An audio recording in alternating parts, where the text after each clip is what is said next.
கனமழை காரணமாக மும்பையில் பெருக்கெடுத்த வெள்ளம். குடியிருப்பு பகுதிகளிலும் தண்ணீர் தேங்கியதால் மக்களின் இயல்பு வாழ்க்கை பாதிப்பு.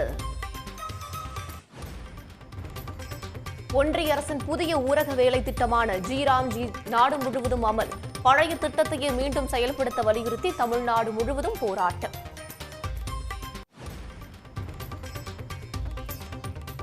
மகாத்மா காந்தி பெயரிலேயே ஊரக வேலை திட்டத்தை தொடர வேண்டும் என்று பிரதமர் மோடிக்கு விஜய் கடிதம்.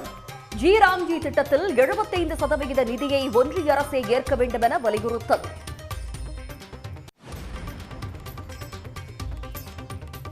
விஜயபாஸ்கர், விஜயபாஸ்கர் உள்ளிட்ட 5 முன்னாள் அமைச்சர்கள் நாளை தாவேகாவில் இணைவு. அதிமுகவை சேர்ந்த முன்னாள் எம்எல்ஏக்கள் 15 பேரும் இணைய உள்ளதாக தகவல்.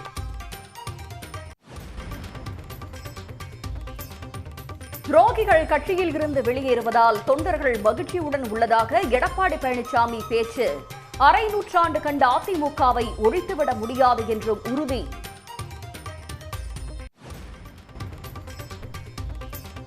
ஊழல் வழக்குகள் கழுத்தை நெரிப்பதாலேயே அதிமுகவினர் தாவேகாவுக்கு தாவுவதாக விமர்சனம்.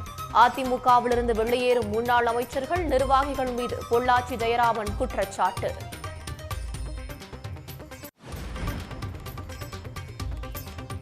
தமிழ்நாடு முழுவதும் பால் உற்பத்தி கணிசமாக குறைந்து வருவதால் விவசாயிகள் வேதனை. பருவமழை குறைவு, தீவன விலை உயர்வால் கால்நடைகள் வளர்ப்பில் சிக்கல்.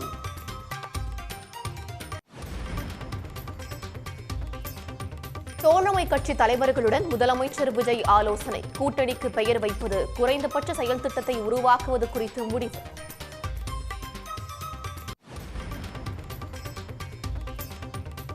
தாவேக தோழமை கட்சிகளின் ஆலோசனை கூட்டத்தில் பங்கேற்காத இடதுசாரிகள். அரசுக்கான ஆதரவு தொடரும் என்றும் திட்டவட்டம்.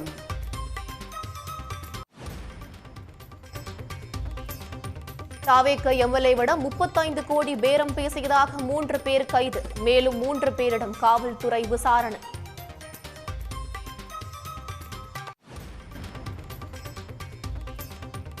தாவேக எம்எல்ஏவிடம் பேரம் பேசியதாக எழுந்த புகாரில் லஞ்ச ஒழிப்புத்துறை விசாரணை மேற்கொள்ளாதது ஏன்? அரசியல் காரணங்களுக்காக 3 பேர் கைது செய்யப்பட்டிருப்பதாக என்ஆர் இளங்கோ கண்டனம். தங்கம் விலை காலையில் சவரனுக்கு 800 ரூபாய் குறைந்த நிலையில் மாலையில் 1200 ரூபாய் உயர்வு. சவரன் 1,06,000 ரூபாய்க்கு விற்பனை.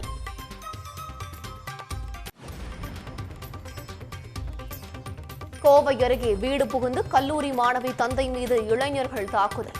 வீட்டை சூறையாடி பணம், நகையை திருடிச் சென்றதாகவும் புகார்.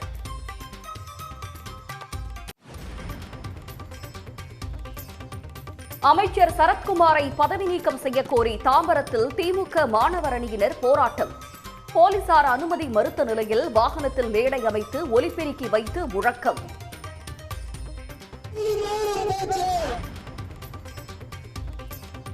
மேகதாது அணைக்கு எதிரான பரப்புரையை தொடங்கினார் அன்புமணி.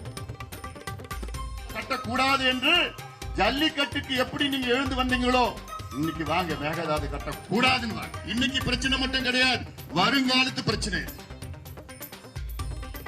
ஒகேனக்கலில் தொடங்கி பூம்புகாரில் பரப்புரையை முடிக்க திட்டம்.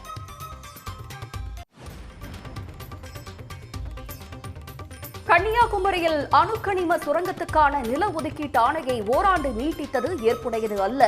தாவேக அரசு நிலைப்பாடு தென் மாவட்ட மக்களுக்கு செய்யும் பெரும் துரோகம் என்று கனிமொழி எம்பி விமர்சனம்.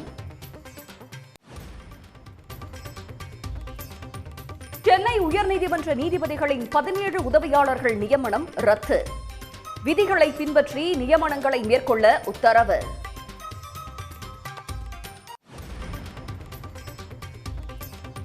கனமழையால் அசாம் பிரம்மபுத்திரா ஆற்றில் கரை புரண்டு ஓடும் வெள்ளம். அருணாச்சல பிரதேசத்தில் ஏற்பட்ட நிலச்சரிவால் மக்கள் அவதி.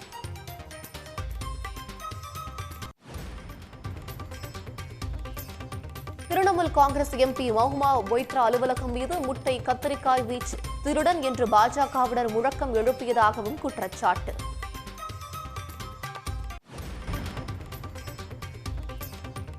ஐவரி கோஸ்டை வீழ்த்தி முதலாக காலிறுதிக்கு முந்தைய சுற்றுக்கு தகுதி பெற்றது நார்வே.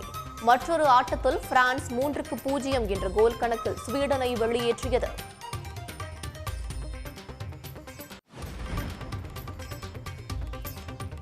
கால்பந்து உலக கோப்பையில் 40 ஆண்டுகளுக்கு பிறகு நாக் அவுட் சுற்றில் மெக்சிகோ அணி வெற்றி. வரலாற்று வெற்றியை நாடு முழுவதும் ரசிகர்கள் கொண்டாடி உற்சாகம்.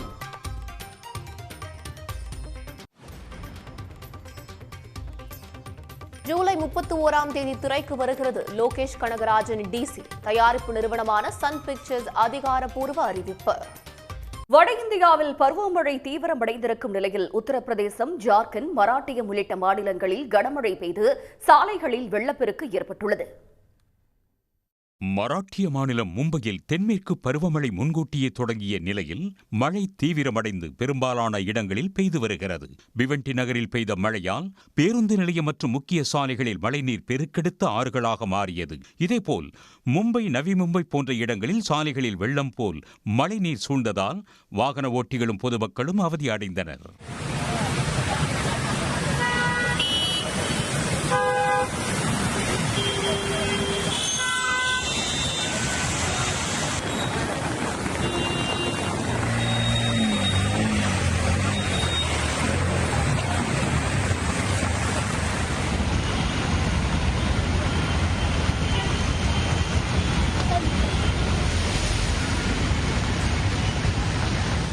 நவி மும்பையில் உள்ள சுரங்க நடைபாதையில் மழைநீர் தேங்கியதால் பாதசாரிகள் சிரமத்தை எதிர்கொண்டனர்.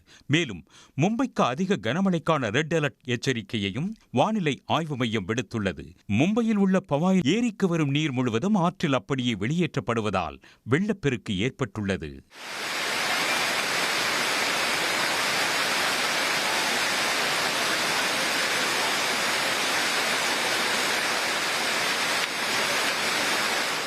தொடர் கனமழையால் அசாமில் பாயும் பிரம்மபுத்திரா ஆற்றில் வெள்ளம் கரைபுரண்டு ஓடுகிறது. நகர்ப்பகுதிகளிலும் மழை கொட்டியதால் பல்வேறு சுரங்கப்பாதைகள், சாலைகளில் தண்ணீர் தேங்கியதால் அதில் வாகனங்கள் சிக்கி தள்ளியவாறு சென்றனர்.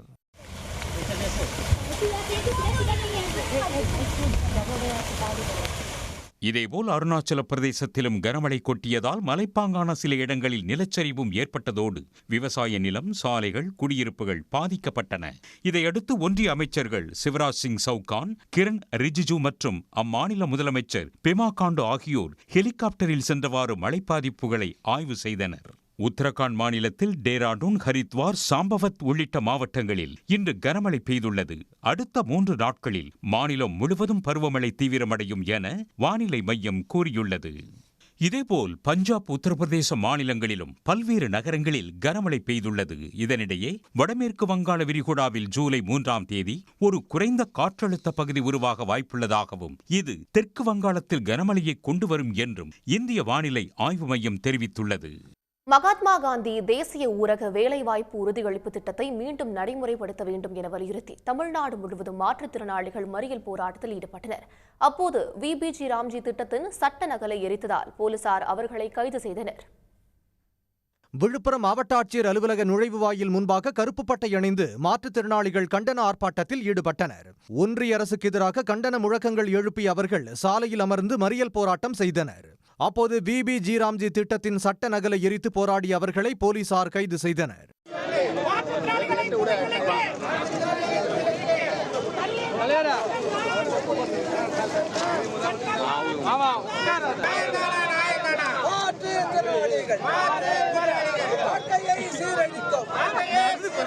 புதிய சட்ட நியாயம் தானா?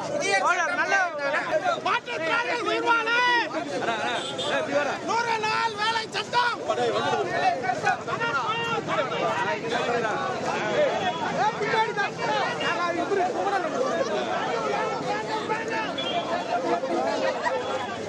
100 நாள் வேலை திட்டத்தை ஒழித்து கட்டக்கூடிய விபி ராம்ஜி சட்டத்தை கொண்டு வந்திருக்கிறது. அந்த சட்டத்தை இன்று முதல் அமல்படுத்துவதாக மோடி அரசு அறிவித்திருக்கிறது. இந்த சட்டம் கிராமப்புற ஏழைகளை, கிராமப்புற மாற்றுத்திறனாளிகளை குதைகுலைக்கு தள்ளக்கூடிய சட்டம். இப்போது பெற்று வரக்கூடிய 100 நாள் வேலை சட்டமும் இல்லாமல் போகும். கடலூர் மாவட்டம் விருத்தாச்சலம் பாலக்கரையில் விபிஜி ராம்ஜி திட்டத்தை திரும்ப பெற கோரி மாற்றுத்திறனாளிகள் சாலை மறியல் செய்தனர். ஒன்றிய மோடி அரசை கண்டித்து முழக்கமிட்ட அவர்களை போலீசார் கைது செய்தனர்.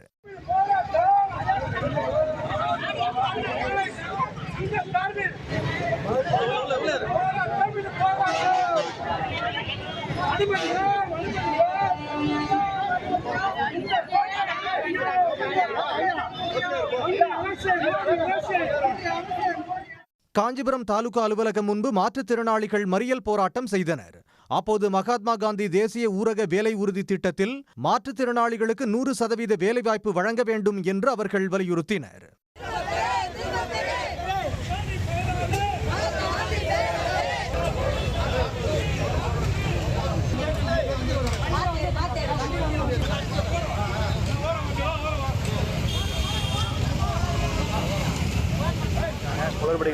மாற்றுத்திறனாளிகளுக்கு விரோதமான சட்டங்களை ஏற்றிருக்காங்க. மாற்றுத்திறனாளிகள் அறவே வேலை செய்யக்கூடாது அப்படின்ற ஒரு சட்டமா இருக்கு. இன்னைக்கு இருக்கிற சூழ்நிலை பார்த்தீங்கன்னா மாற்றுத்திறனாளிகள் நிறைய பேர் கண்விழி கைரேகை இந்த மாதிரி சூழ்நிலை இருக்கு.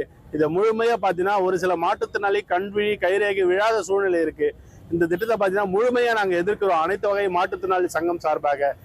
ஈரோடு மாவட்டம் கோபிச்செட்டிப்பாளையத்தில் போராட்டம் நடத்திய மாற்றுத்திறனாளிகள் ஒன்றிய அரசை கண்டித்து சட்ட நகலை எரித்து போராட்டம் செய்தனர். மறியலில் ஈடுபட்டவர்களை போலீசார் கைது செய்தனர்.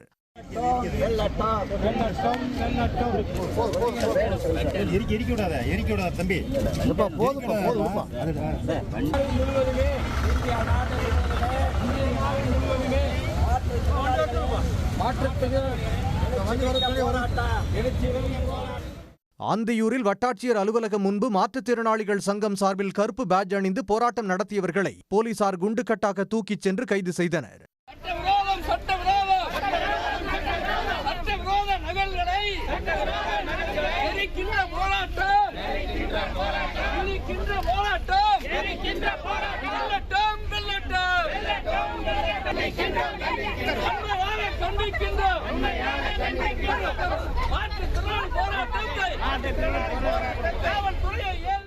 இதேபோன்று தமிழ்நாட்டில் செங்கல்பட்டு, புதுக்கோட்டை உட்பட அனைத்து பகுதிகளிலும் மாற்றுத்திறனாளிகள் மறியல் போராட்டம் செய்தனர். அதிமுகவின் 5 முன்னாள் அமைச்சர்கள் மற்றும் 15 முன்னாள் எம்எல்ஏக்கள் தாவேகாவில் இணைய உள்ளதாக தகவல் வெளியாகியுள்ளது. அதிமுக எம்எல்ஏக்கள் ராஜினாமா செய்துவிட்டு தாவேகாவில் இணைவது தொடர்கதையாகியுள்ளது. அந்த வகையில் சட்டமன்ற உறுப்பினர் பதவியை ராஜினாமா செய்து அதிமுக முன்னாள் அமைச்சர்கள் சி. விஜயபாஸ்கர் மற்றும் எம்.ஆர். விஜயபாஸ்கர் ஆகியோர் தாவேகாவில் இணைய உள்ளதாக அறிவித்துள்ளனர். நாளை மகாபலிபுரத்தில் நடைபெறவுள்ள இணைப்பு விழாவில் இருவரும் தாவேகாவில் இணைய உள்ளதாக தெரிவித்துள்ளனர். இவர்கள் மட்டுமின்றி அதிமுக முன்னாள் அமைச்சர்கள் எம்.எஸ்.எம். ஆனந்தன் மற்றும் எஸ். வளர்மதி ஆகியோரும் தாவேகாவில் இணைய உள்ளதாக தகவல் வெளியாகியுள்ளது. அதிமுக முன்னாள் எம்எல்ஏக்களான இளம்பை இரா தமிழ்ச்செல்வன், எம். ராம்குமார், எம்.எஸ்.ஆர். ராஜவர்மன் உள்ளிட்டோரும் தாவேக பக்கம் செல்லவிருப்பதாக சொல்லப்படுகிறது. குறைந்தது அதிமுகவின் 5 முன்னாள் அமைச்சர்கள் மற்றும் 15 முன்னாள் எம்எல்ஏக்கள் நாளை தாவேகாவில் இணைய உள்ளதாக கூறப்படுகிறது. இவர்களோடு மாவட்ட அளவிலான நிர்வாகிகளும் ஆயிரக்கணக்கான அதிமுக தொண்டர்களும் தாவேகாவில் ஐக்கியமாக இருக்கின்றனர். குறிப்பாக கரூர் மற்றும் புதுக்கோட்டையில் இருந்து மட்டும் சுமார் 15,000 அதிமுக தொண்டர்கள் நாளை தாவேகாவில் இணைகிறார்கள். இந்த நிலையில் ஊழல் வழக்குகள் கழுத்தை நெரிப்பதாலேயே அதிமுகவினர் தாவேகாவுக்கு தாவுவதாக அதிமுக முன்னாள் அமைச்சர் பொள்ளாச்சி ஜெயராமன் விமர்சித்துள்ளார். மக்களால் தேர்ந்தெடுக்கப்பட்டு விரலிலே வைத்த மை காய்வதற்கு முன்னால் கட்சி மாறி ஓடுகிறவர்களை பற்றி நீங்க ஒண்ணு புரிஞ்சுக்கணும். யாரெல்லாம் போயிருக்காங்கன்னா வருமானத்துக்கு அதிகமாக சொத்து சேர்க்கப்பட்டதாக வழக்கு உள்ளவர்கள், அடுத்த நிலத்தை வாங்கி ஆட்டையை போட்டு எழுதி வாங்கிட்டு மோசடி செய்ததாக வழக்குள்ளவர்கள், மக்களிடத்தில் நற்பெயரை இழந்து எப்படியோ எடப்பாடியார் அவர்கள் கொடுத்த ரெட்டலை சின்னத்தில் நின்று வெற்றி பெற்று ஒரு அமாவாசை கூட ஆவதற்கு முன்னாடி கட்சி மாறி ஓடுகிறார்கள். இப்படிப்பட்டவர்களை பத்தி எல்லாம் நீங்க துளியும் கவலைப்படாதீர்கள். இவங்கெல்லாம் வந்தேரிகள், விளைந்த காட்டு குருவிகள், வேடந்தாங்கல் பறவைகள். மக்களுக்கு எந்த நன்மையும் இவர்களால் எப்போதும் நேராது. மேலும் கட்சி மாறுபவர்களுக்கு பின்னால் அதிமுக தொண்டர்கள் யாரும் செல்லவில்லை என்றும் பொள்ளாச்சி ஜெயராமன் கூறினார். கன்னியாகுமரியில் அணுக்கனிம சுரங்க திட்டத்திற்கான நில ஒதுக்கீட்டு ஆணை நீட்டிப்பை தமிழ்நாடு அரசு உடனடியாக திரும்பப் பெற வேண்டும் என மீனவர்களும் பொதுமக்களும் கோரிக்கை விடுத்துள்ளனர். அணுக்கனிம விவகாரத்தில் தாவேக அரசின் இரட்டை நிலைப்பாட்டை கனிமொழி, டிடிவி தினகரன் உள்ளிட்டோரும் கண்டித்திருக்கின்றனர். ஒன்றிய அரசின் IREL நிறுவனம் கன்னியாகுமரி மாவட்டம் கிள்ளியூர் வட்டத்திற்குட்பட்ட கிராமங்களில் அணு கனிம சுரங்கங்களை அமைக்க திட்டமிட்டது. இதனைத் தொடர்ந்து 1817 ஏக்கர் நிலத்தை IREL நிறுவனத்திற்கு ஒதுக்கீடு செய்து 2020ஆம் ஆண்டு அதிமுக ஆட்சியில் அனுமதி அளிக்கப்பட்டது. ஜூன் 10ஆம் தேதியுடன் நில ஒதுக்கீட்டு ஆணை காலாவதியான நிலையில் கடைசி நாளில் மேலும் ஓராண்டுக்கு நீட்டித்து தமிழ்நாடு அரசு அரசாணை வெளியிட்டுள்ளது.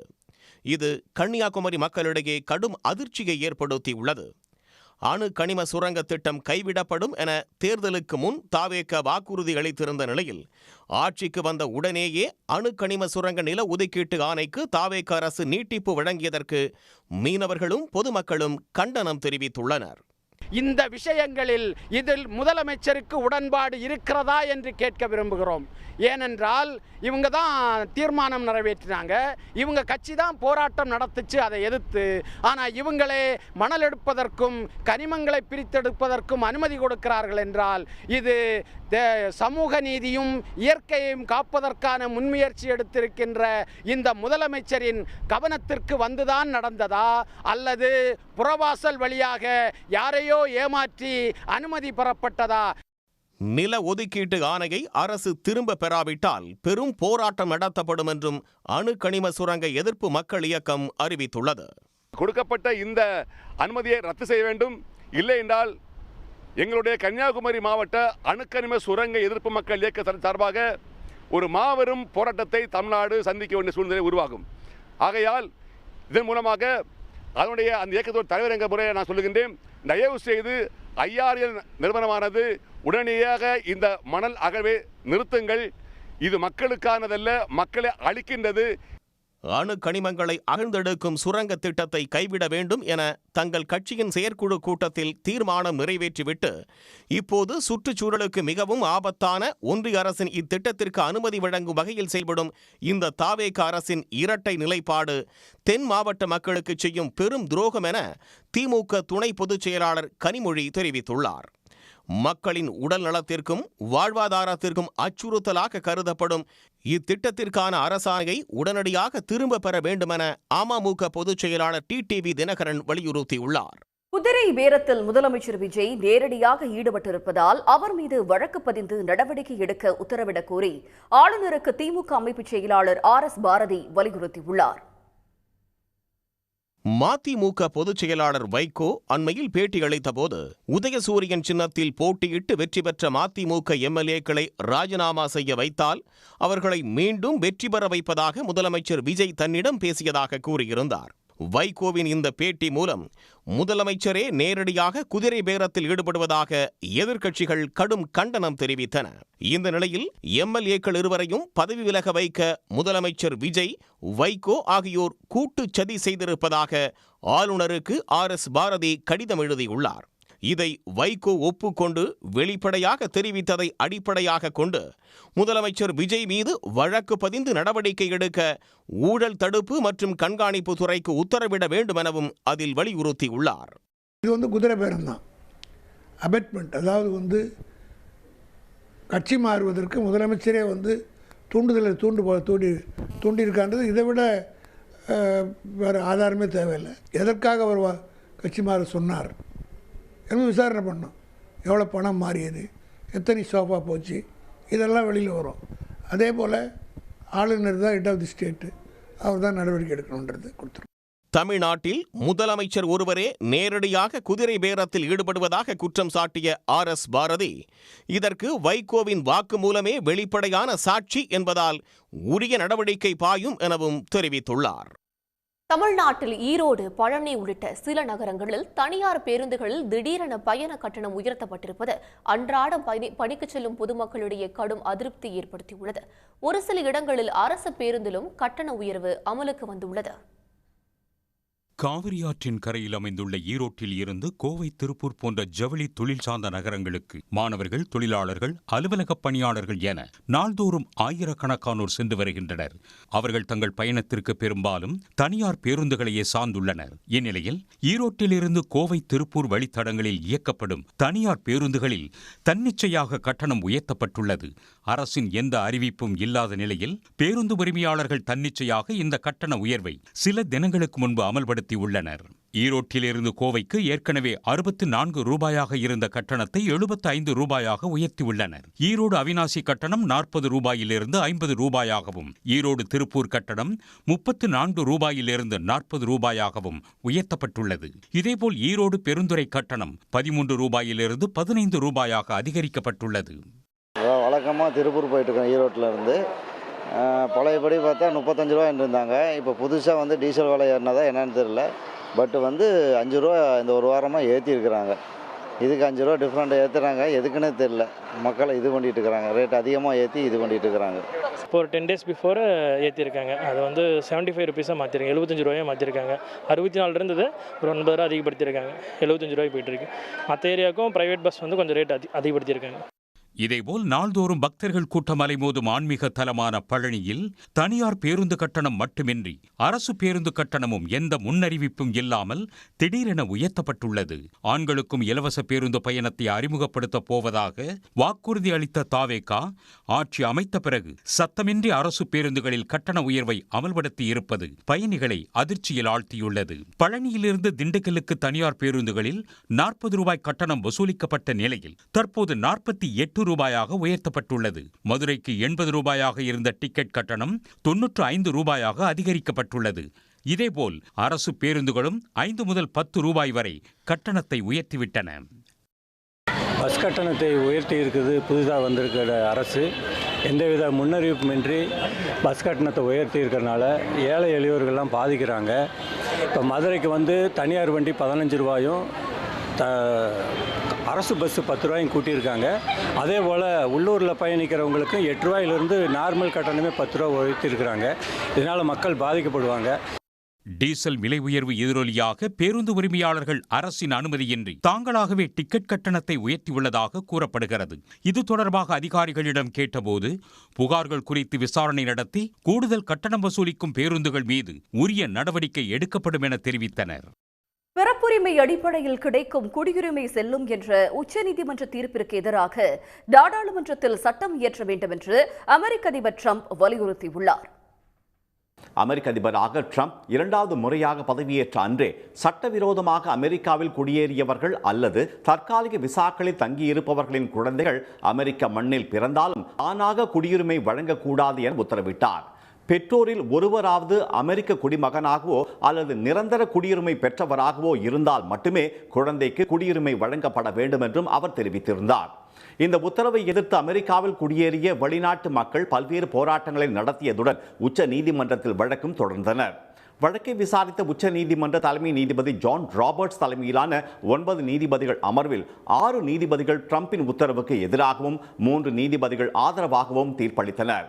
அரசியலமைப்பு சட்டம் குடியுரிமை பிரிவு 14ஆம் திருத்தத்தின்படி அமெரிக்க மண்ணில் பிறக்கும் யாராக இருந்தாலும் பிறப்பிலேயே அமெரிக்க குடிமகன்கள் ஆவர் என்று தலைமை நீதிபதி தனது தீர்ப்பில் தெரிவித்துள்ளார். இதற்கு எதிர்ப்பு தெரிவித்து எக்ஸ் தளத்தில் ட்ரம்ப் விடுத்துள்ள பதிவில் உச்ச நீதிமன்றம் பிறப்புரிமை குடியுரிமையை உறுதிப்படுத்தியிருப்பது அமெரிக்காவுக்கு மிகவும் மோசமான விஷயம் என்று கூறியுள்ளார். நாடாளுமன்றம் மூலம் சட்டத்தை இயற்றி இதை எளிதாக நாம் மாற்றியமைக்க முடியும் என்றும் சிக்கலான அரசியலமைப்பு திருத்தம் எதுவும் இதற்கு தேவையில்லை என்றும் ட்ரம்ப் தெரிவித்துள்ளார். நம் நாட்டிற்கு அதிக செலவு பிடிக்கும் மற்றும் நியாயமற்றதாக உள்ள பிறப்புரிமை குடியுரிமையை முடிவுக்கு கொண்டு வருவதற்கான பணிகளை நாடாளுமன்றம் இன்றே தொடங்க வேண்டும் என்றும் அதற்கு தமது முழுமையான ஆதரவு உண்டு என்றும் அவர் குறிப்பிட்டுள்ளார். உடனுக்குடன் செய்திகளை தெரிந்து கொள்ள சன் நியூஸ் பெல் ஐகானை கிளிக் பண்ணுங்க.